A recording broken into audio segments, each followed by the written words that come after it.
Hello বন্ধুরা, welcome to my channel চোখের খিদে। আবারও আমি নিয়ে চলে এসেছি এক নতুন রেসিপি।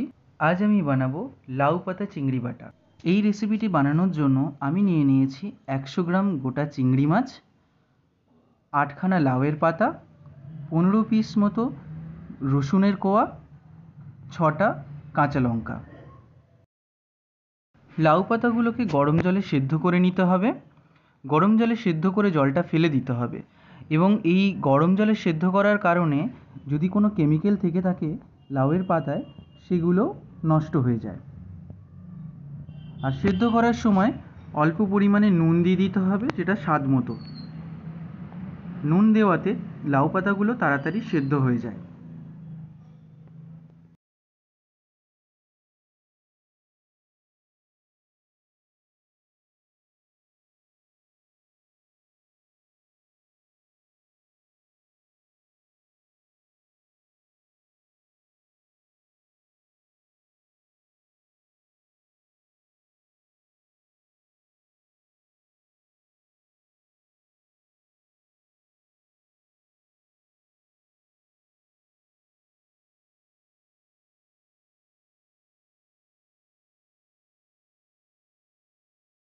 এরপর কড়াইতে কিছুটা তেল নিয়ে তাতে ফোড়ন দিতে হবে। ফোড়নের জন্য আমি ব্যবহার করেছি কালো জিরে।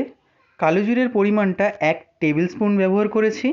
তার সঙ্গে নিয়ে নিয়েছি 4টি কাঁচা লঙ্কা, 15 কোয়া রসুন। এই সব কটাকে একসঙ্গে ভালো করে হাফ ফ্রাই করে নিতে হবে।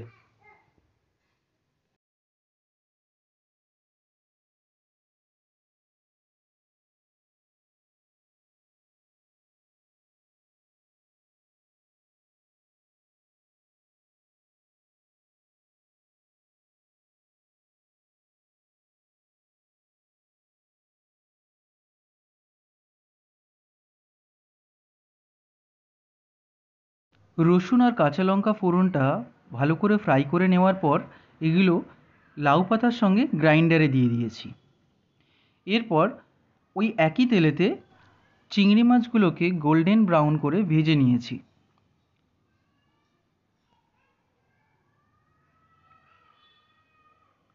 এবং চিংড়ি মাছগুলো ভাজার সময় কিছুটা নুন দিয়ে দিয়েছি, যাতে চিংড়ি মাছগুলো খুব তাড়াতাড়ি সেদ্ধ হয়ে যায়।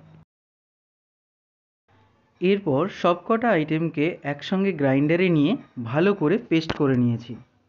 এখানে খুব মিহি করে গ্রাইন্ড করতে হবে।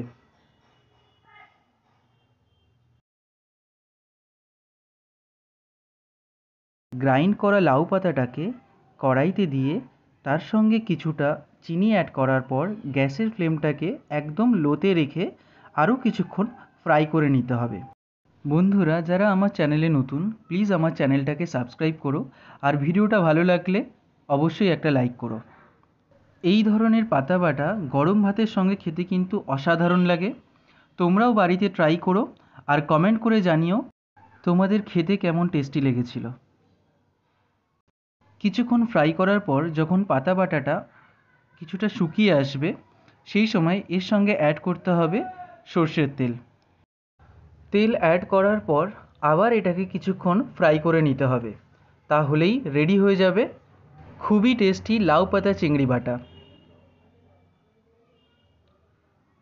তো আজকের ভিডিও এইটুকুই। আবার দেখা হবে অন্য এক ভিডিওতে অন্য এক রেসিপির সাথে। সকলকে অসংখ্য ধন্যবাদ। প্লিজ আমার চ্যানেলটাকে সাবস্ক্রাইব করো আর কমেন্ট করে জানিও কেমন টেস্টি হয়েছিল খেতে।